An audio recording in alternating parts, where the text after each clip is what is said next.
कलाम खुदा में से जो आज हम सीख रहे हैं, ये हम वाइन इन द बाइबल को जो है देख रहे हैं। वाइन इन द बाइबल अमूमी तौर पे आज जब लफ्ज वाइन इस्तेमाल होता है, जो इंग्लिश का लफ्ज है, तो उसका मतलब ये समझा जाता है कि ये अल्कोहलिक वाइन है, ये फर्मेंटेड जो उनसे ड्रिंक है, ये नशा आवर चीज है और कलाम खुदा जो है इसकी ममानत नहीं करता। हमने जब इसको शुरू किया तो हमने देखा कि ये जो वाइन लफ्ज इंग्लिश में ट्रांसलेट होता है, इसे लातीनी ज़बान के लफ्ज विनम से जो है लिया गया, और विनम जो उनसे है यूनानी ज़बान का लफ्ज ओइनस से, और ओइनस जो है यूनानी ज़बान का जो लफ्ज है, ये इब्रानी ज़बान के लफ्ज जो है याइन से जो है वो लिया गया।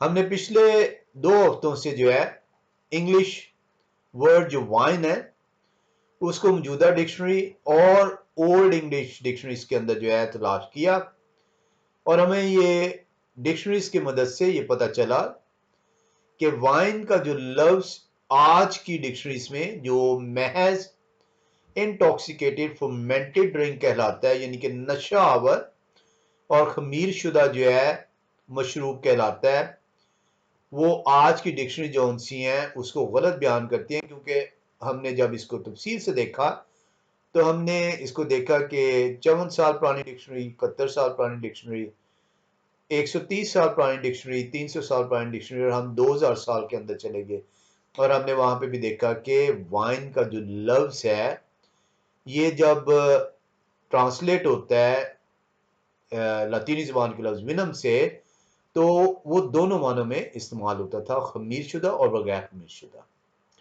इंटॉक्सिकेटेड एंड अनटॉक्सिकेटेड, नशावर और गैर नशावर। उसके बाद हमने जब अगले पिछले जो हफ्ता था, पहले हफ्ते में हमने इंग्लिश वर्ड वाइन को जो है उसको जो है जांचा। उसके बाद हमने पिछले हफ्ते के अंदर लातीनी ज़बान का लफ्ज जो है विनम को जो है देखा, और विनम को देखा हमने और उसको मुख्तलिफ लातीनी जो सी हैं रेफरेंसेस के अंदर, डिक्शनरीज के अंदर हमें जाना कि जो विनम है जहां से ये लफ्ज वाइन ट्रांसलेट हो रहा है, ये विनम भी जो है दोनों मानों में इस्तेमाल होता था। ये दोनों मानों में, यानी खमीर शुदा नशावर और बगैर खमीर शुदा बगैर नशावर। तफसील से इनकी जो सी रेफरेंसेस मौजूद हैं। आज जो हम सीखेंगे, आज हम सीखेंगे जो यूनानी ज़बान का लफ्ज है इसका इस्तेमाल। यूनानी ज़बान का लफ्ज दुनियावी तौर पर जो है जो ओइनस है, जहां से लफ्ज लातीनी ज़बान में विनम आया है और अंग्रेजी ज़बान में वाइन आया है, ये ओइनस जो है इसको हम देखेंगे, इसको इसके सेकुलर पहलू को, इसके दुनियावी पहलू को।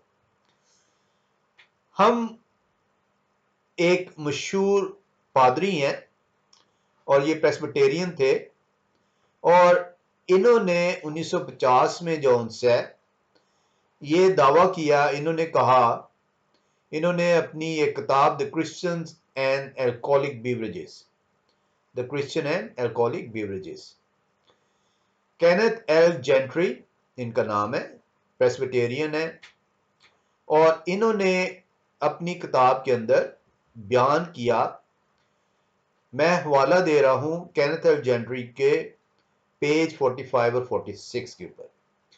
ये कहते हैं कि जो लातीनी ज़बान का लफ्ज विनम है, जो कि यूनानी ज़बान के लफ्ज ओइनस से लिया गया है, और लातीनी ज़बान का लफ्ज विनम को अंग्रेजी में वाइन कह के जो उनसे है वो ट्रांसलेट किया गया, ये महज खमीर शुदा ग्रेप जूस है, अंगूर का रस है। वो अपनी किताब the Christian and alcoholic beverages में लिखते हैं, classical Greek, the historical forerunner of the New Testament, Koine Greek, employs the term as a fermented beverage। वो कहते हैं जो आम फहम यूनानी जुबान थी, जो जिसके अंदर नई जो अहदनामा है यूनानी जुबान में जब लिखा जाता है, तो जो आम फहम जुबान थी उसे कोने कोने ग्रीक कहते थे। उसके अंदर जो ये ओनस है ये महज खमीर शुदा रस के तौर पर इस्तेमाल हुआ है। यानी नशा हुआ रस के तौर पे इस्तेमाल होता है। वो हवाला देते हैं एक डिक्शनरी का, लेक्सिकॉन डिक्शनरी को कहते हैं।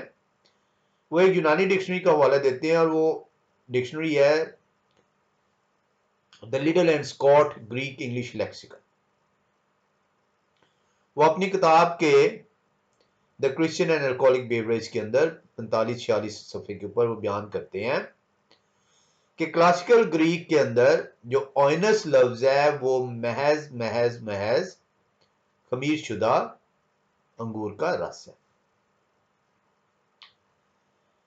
वो यहां तक ये कहते हैं कि क्लासिकल ग्रीक के अंदर जो आम तौर पर उस वक्त जो यूनानी जुबान थी, ओइनस जोन्स है वो सिर्फ फर्मेंटेड जूस के तौर पर इस्तेमाल होता था और इसके लिए उन्होंने हवाला दिया डिक्शनरी का लिडल एंड स्कॉट।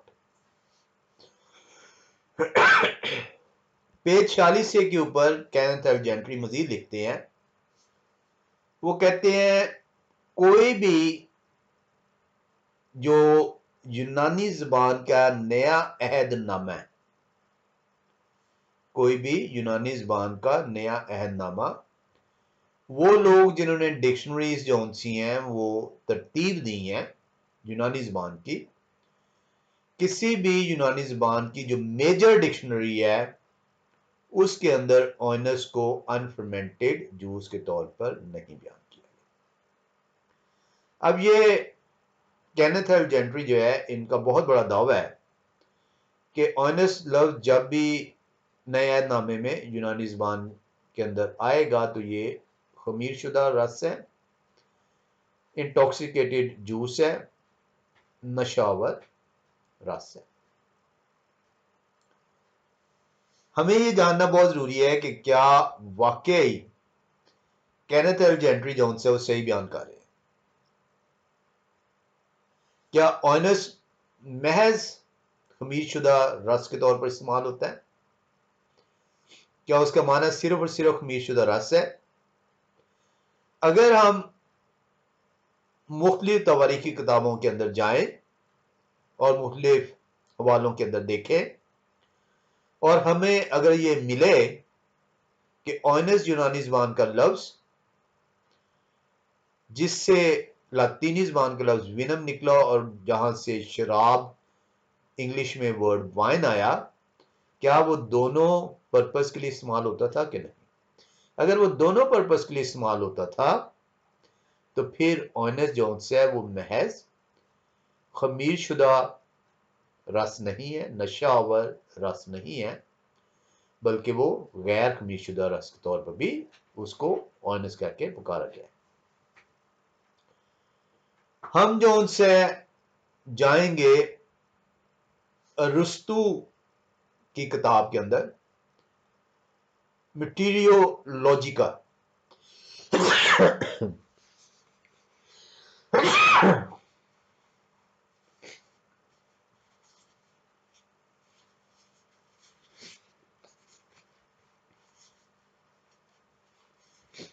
माफ कीजिएगा, आज मेरी जरा तबीयत को ज्यादा बेहतर नहीं है। हम जब अरस्तु की किताब, अरस्तु जो है ये 400 सदी पहले जो है कबल मसीह एक बहुत बड़ा मौरख स्कॉलर जो उनसे दानिश्वर गुजरा। वो अपनी किताब मटीरियोलॉजिका के अंदर लिखता है कि उसका जो रेफरेंस है अरिस्टोटल मटीरियोलॉजिका 384 A.4-5 जो मैं इसलिए जो है रेफरेंस देता हूं कि आप जाके चेक कीजिए। वहां पे लिखा हुआ है कि जो अंगूर का रस है जिसे मस्ट कह के भी पुकारा जाता है, उसके लिए जो लफ्ज है वो ग्लूकोस भी इस्तेमाल हुआ है।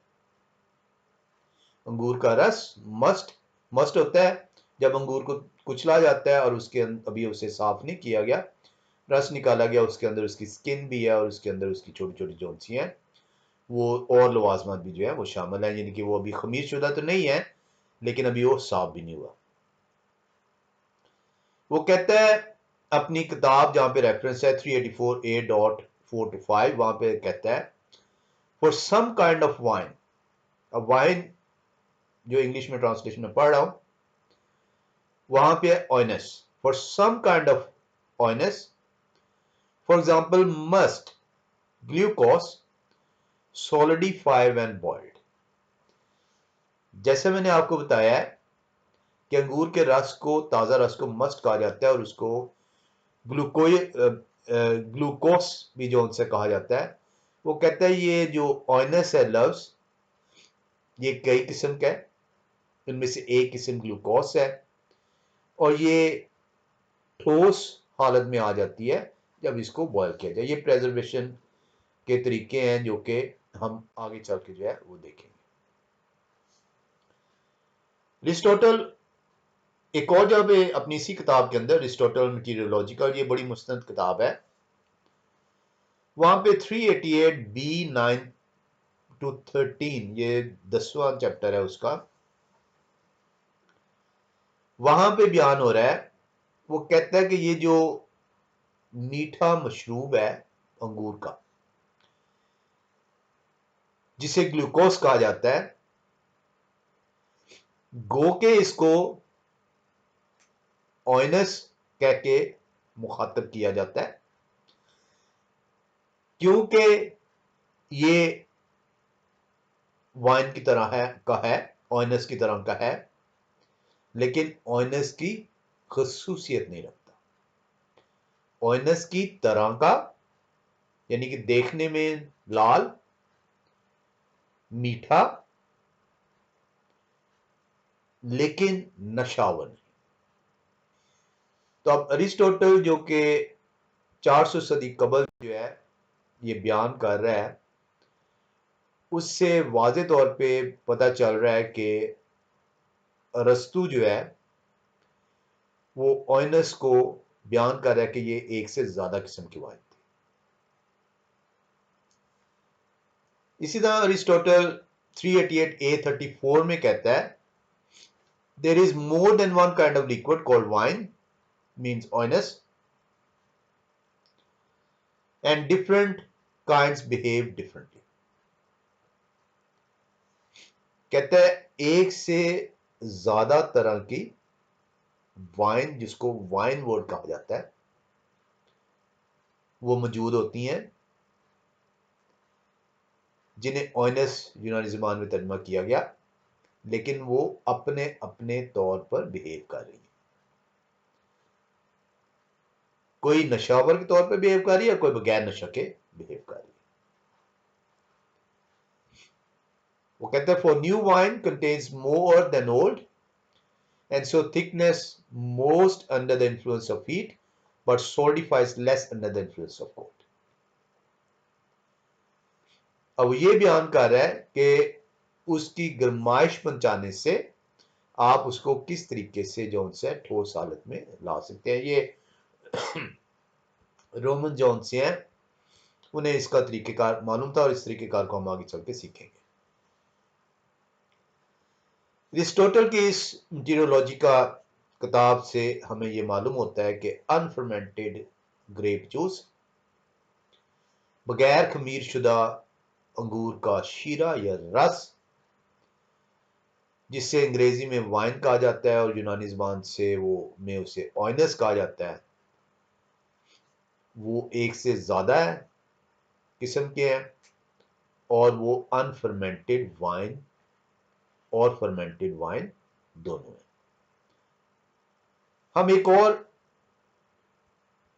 ग्रीक ग्रामेरियन जो यूनानी ज़बान का ग्रामर का उस्ताद है, उसने एक किताब लिखी है ग्रामर की, यूनानी ज़बान की।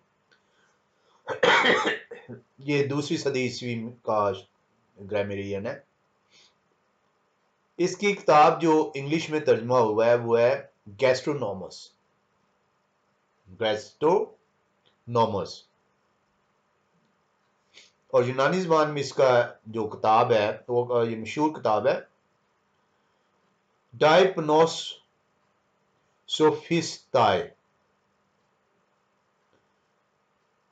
इसको अंग्रेजी में जो तर्जमा कर दिया गया अमूमी तौर पे ये बैंक्वेट है, एथीनियस बैंक्वेट, चैप्टर 154।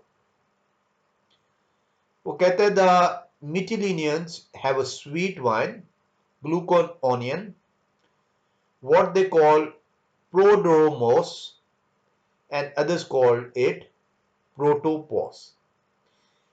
कहते हैं जो मीठी वाइन है, जो ग्लूकोन है, जो कि ताजा रस है, इसको दो तरह से पुकारा जाता था। कुछ लोग इसको प्रोड्रोमोस कह के पुकारते थे, इस मीठी शराब को बगैर खमीर शुदा, जिसे वाइन कह के पुकारा गया, ओइनस में ट्रांसलेट किया गया। और कुछ लोग इसे प्रोट्रोपोस कहते थे। वो चैप्टर 2 पेज 24 के ऊपर लिखता है, let him take sweet wine either mixed with water or warmed, especially that kind called protropos। कहते हैं कि उस शख्स को, जो प्रोट्रोपोस है, जो मीठी वाइन है, जो ताजा अंगूर का शीरा है, अनइंटॉक्सिकेटेड है, बगैर खमीर शुदा और बगैर नशा किया है, उसको या तो पानी के साथ मिलाकर ले या उसे थोड़ा सा गर्म कर ले। प्रोट्रोपोस मीठी वाइन, वो इसे नाम देता है Lesbian glucose as being good for stomach. वो कहता है क्यों लेनी है, क्योंकि ये आपके पेट के लिए अच्छी है। आज तो पानी आपको साफ हालत में मिलता है, कदीम जमाने में साफ हालत में पानी की जो सी है दूर से लाना पड़ता था, मुश्किल थी। और इस वजह से बीमारियां काफी फैली हुई थी। तो वो ये कहता है कि बेहतर ये है कि उस पानी के अंदर थोड़ी सी आप मीठी शराब, जो कि ग्लूकोस है, जिसे ऑइनस कह के पुकारा गया है, उसे मिलाएं, ये पेट के लिए अच्छी है। ना ही ये आपको नशा करेगी और ना ही आपका सर भारी करेगी, क्योंकि नशा नहीं होगा। ये एथीनियस बैंक्वेट 2:24 के अंदर वो बयान करता है। वो इसे लेस्बियन ग्लूकोस क्यों कह के पुकारा है? ग्लूकोस तो है मीठी शराब, बगैर खमीर शुदा, बगैर नशावर। लेस्बियन वो इसलिए इसे पुकार रहा है क्योंकि वो कह रहा है कि उसके अंदर सलाहियत नहीं है कि वो खमीर पकड़ सके। अब आपने मशहूर एक हवाला जो है सुना होगा, और पादरी हजरात ये हवाले को कोट करते हैं, वो लोग जो कि चाहते हैं कि वो खुद भी शराब पिए और बाकी भी जो उनसे हैं, या वो लोग जो कि शराब पीना चाहते हैं वो भी इस हवाले को देखते हैं। आए हवाला देखें। ये हवाला है पहला तिमोथियुस, हम चलेंगे पहला तिमोथियुस के अंदर और हम चलेंगे उसके 5वें बाब की 23वीं आयत में। जब आप पहला तिमोथियुस 5वां बाब की 23वीं आयत में आते हैं तो वहां पे पौलुस रसूल जो है वो बयान कर रहे हैं तिमोथियुस को। वो कहते हैं आइंदा को सिर्फ पानी ही ना पिया करें, बल्कि अपने मैदा और अक्सर कमजोर रहने की वजह से जरा सी मैं भी काम में लाया करें।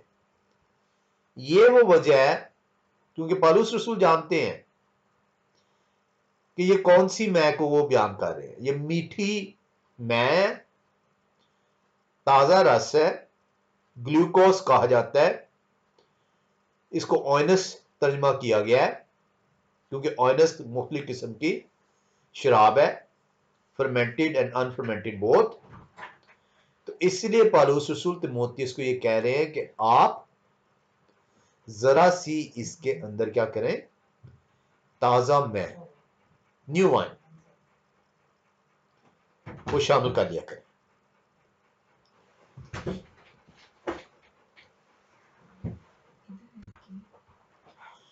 उसके बाद हम जो है वो देखते हैं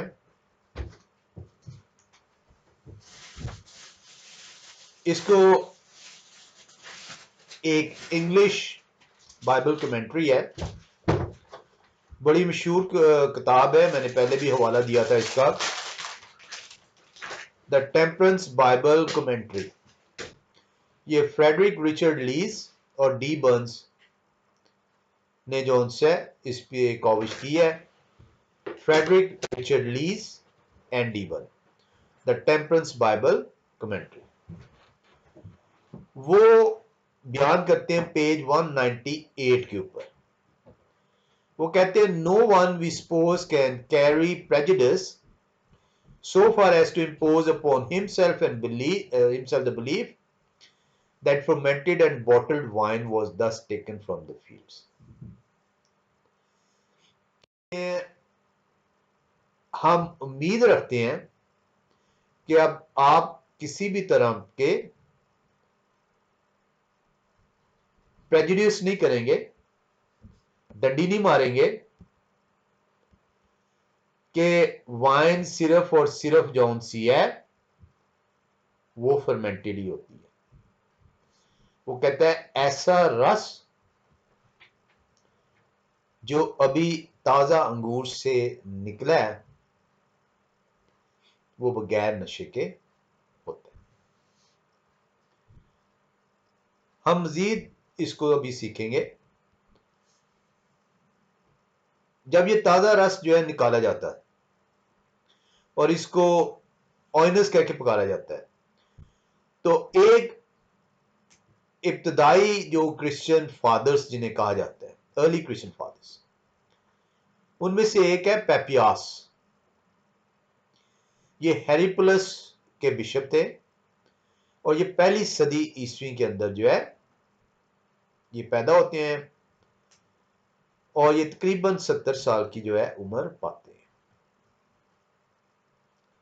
रसूलों के दौर है पेपियास। इनके जो कहे हुए अल्फाज हैं उसे रीनियस अगेंस्ट हेरेसीज चैप्टर 5 33:3-4 के अंदर बयान किया गया है। Vines will grow each with 10,000 cluster on each twig and 10,000 grapes in each cluster, and each grape when crushed will yield 25 jars of wine minus. कहते हैं कि जब आप अंगूर के बाग में जाएं तो वहां पे अंगूर गुच्छों की हालत में है, टहनी है, टहनियों पे अंगूरों के गुच्छे हैं, और जब उन गुच्छों को आप जो उनसे मसलें और उनसे रस निकालें तो उससे जो उनसे अगर आप 10,000 अंगूर के गुच्छों का रस निकालें तो उससे जो उनसे 5 मर्तबान जो उनसे हैं ऑइनस के भर सकते हैं। अब आपने रस निकाला है, अनफर्मेंटेड है, अनइंटॉक्सिकेटेड है, बगैर खमीर शुदा है और बगैर नशे के है, उसको भी ऑइनस कह के पुकारा गया है। और ये अर्ली फादर जो उनसे जो पेपियास है, जो रसूलों के दौर के हैं, पहली सदी से दूसरी सदी, 70 साल की उम्र पाई है, इनको अरीनियस जो उनसे है वो बयान कर रहे हैं। हम इसी तरीके से एक और हवाले में आएंगे और ये फिलोसफर हैं प्रोक्लुस लाइसियस, ये 5वीं सदी के फिलोसफर हैं। इनको लीज और बर्न्स ने जो है अपनी जो कमेंट्री है उसके अंदर बयान किया वाइन की जगह, वाइन को बयान करते हुए वो लिखते हैं how the grapes were first expose to the sun for 10 days, कि सबसे पहले अंगूरों को 10 दिन तक सूरज के लिए छोड़ दिया जाता था, अभी अंगूर से रस नहीं निकाला गया। Then to the shade for 10 days, उसके बाद जब सूरज में वो 10 दिन रहे अंगूरों के गुच्छे, उसके बाद उनको साए में रखा जाता था 10 दिन के लिए। And finally they traded them and squeezed out the wine, और उसके बाद उसको ट्रेड किया जाता था, मसला जाता था, कुचला जाता था, और उसमें से रस निकाला जाता था, शीरा निकाला जाता था, और उसको ऑइनस कह के पुकारा गया। और मुझे ये बताएं, अंगूर में पड़ा पड़ा जो उनसे फर्मेंट कैसे हो गया, खमीरशुदा कैसे हो गया? अंगूर के अंदर पड़ा पड़ा खमीरशुदा कैसे हो गया? क्या आपके मेवे के अंदर जो उनसे है वो आपको उससे नशा होता है?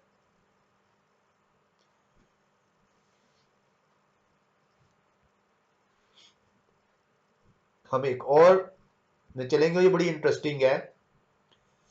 निकेंडर है एक सोलोफोन, वो कहते हैं ये जो ऑइनस का लफ्ज है, जिसको यूनानी ज़बान का लफ्ज ऑइनस, जिसको आगे लातीनी ज़बान में विनम कहकर पुकारा गया, और विनम से वाइन जो उनसे लफ्ज निकाला गया अंग्रेजी में। निकेंडर जो उनसे है वो ये बयान करता है, ये दूसरी सदी का जो है, ये शायर है, फिजिशियन है, ग्रामेरियन है। वो कहता है ये जो ऑइनस लफ्ज है ये बेसिकली एक आदमी के नाम से निकाला गया, और उस आदमी का नाम जो उनसे है ओइनियस था। ये जो ऑइनस है यूनानी ज़बान का लफ्ज, जिसको लातीनी ज़बान में विनम कहा गया और अंग्रेजी में वाइन कह के पुकारा गया, ये एक आदमी था ओइनियस। उसने सबसे पहले जब अंगूरों को मसला और उसमें से रस निकाला तो उसने उस रस को ऑइनस कहा। तो ये ऑइनस की जो जड़ है वो अंगूर का शीरा है, बगैर खमीर शुदा। आज ऑइनस जो है अमूमी तौर पर आपको, जिस तरह इंग्लिश की डिक्शनरी है, वाइन जो मौजूदा डिक्शनरीज हैं उसमें वाइन आपको सिर्फ फर्मेंटेड इंटॉक्सिकेटेड जूस के तौर पर मिलता है, हालांकि ऐसा नहीं था। इसको जो उनसे निकेंडर जो ये बात कर रहा है, इसको जो है एक और शख्स ने जो है वो सेकंड किया है। कहता है कि ये जो ऑइनस है ये मेरे मालिक ओनियस के नाम से निकाला, जिसने अंगूरों को लिया, उनको कुचला, और जो रस निकला उसने कहा ये ऑनियस है, क्योंकि मेरा नाम ओनियस है, मैं इस रस को ऑनियस कह के पुकारूंगा। अब मुझे बताएं कि रस अंगूर का जब आप निकालते हैं, चाहे वो आपके मुंह में जब आप चबा रहे हो, क्या वो शराब आप जो है पी रहे हैं?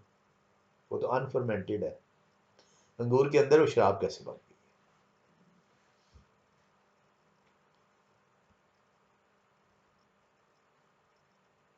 हम जो है जब नए ऐहदनामे, पुराने ऐहदनामे जो यूनानी ज़बान में लिखा गया है, उसको जब देखते हैं तो वहां पे भी जो यूनानी ज़बान का लफ्ज ऑइनस है, जब पुराने ऐहदनामे को नए ऐहदनामे में, पुराने ऐहदनामे को यूनानी ज़बान में जो है तर्जमा किया गया और उसको सेप्टुजिंट कहा गया, तो यूनानी ज़बान में जो लफ्ज ऑइनस आया वो 33 मरतबा सेप्टुजिंट के अंदर 33 मरतबा ऑइनस जो है इब्रानी ज़बान का लफ्ज त्रियोश से निकाला गया। त्रियोश है अंगूर का शीरा।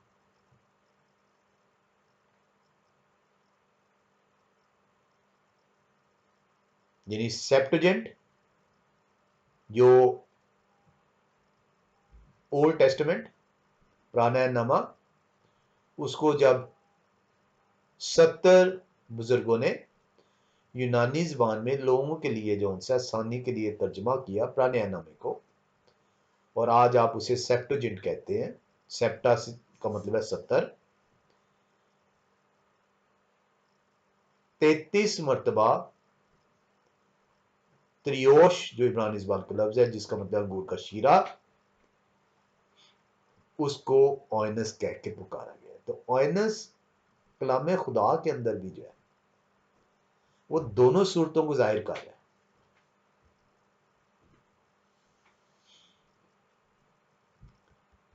मजे की बात यह है कि बजाय वो इब्रानी ज़बान का लफ्ज त्रियोश को ग्लूकोस कह के लिखते जो कि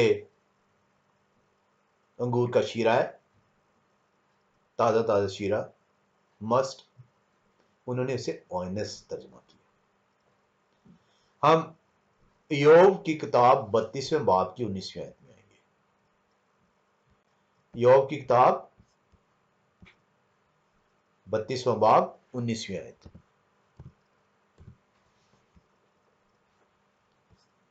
जब हम योग 32:19 के अंदर आते हैं तो वहां पे कलाम खुदा में बयान कर रहा है, देखो मेरा पेट है नकासी शराब की मानिद है, वो नई मशरों की तरह फटने ही को है। देखो मेरा पेट है निकास शराब की मानिद है, यानी शराब उसमें से जिस तरह निकलती है, मेरे पेट इस तरह है, वो नई मशकों की तरह फटने ही को है। अब यहां पे योग की किताब 32वें बाब की 19वीं आयत के अंदर इब्रानी ज़बान के अंदर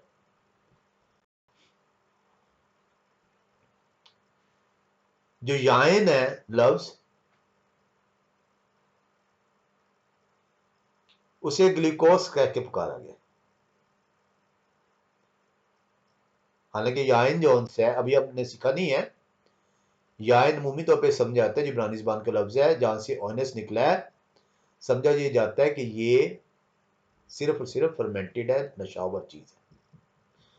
लेकिन योग 32:19 के अंदर जो याइन लफ्ज है, शराब, वाइन जिसको तर्जमा किया गया है, वो यूनानी ज़बान में ग्लूकोस कहा गया उसे।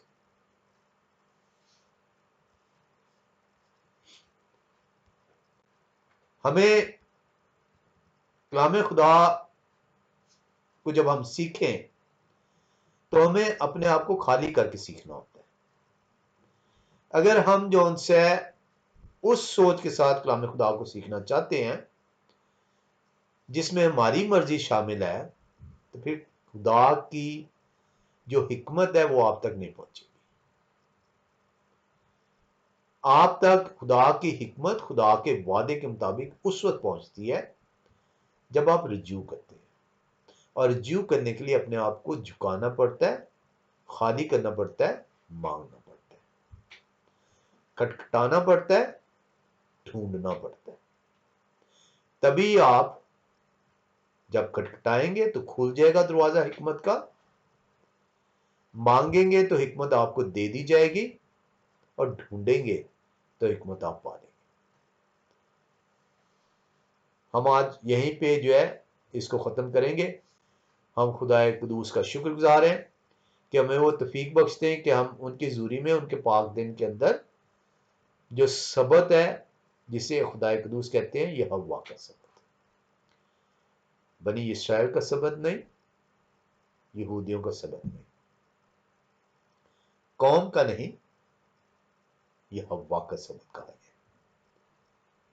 यह हव्वा हर उस शख्स को जो उनके दिन में, उनकी ज़ूरी में हासिल होता है, उनकी बख्शिश को पाना चाहता है, वो अपने वादे के मुताबिक उसे बख्शते हैं। आप सबको सबत जो है मुबारक।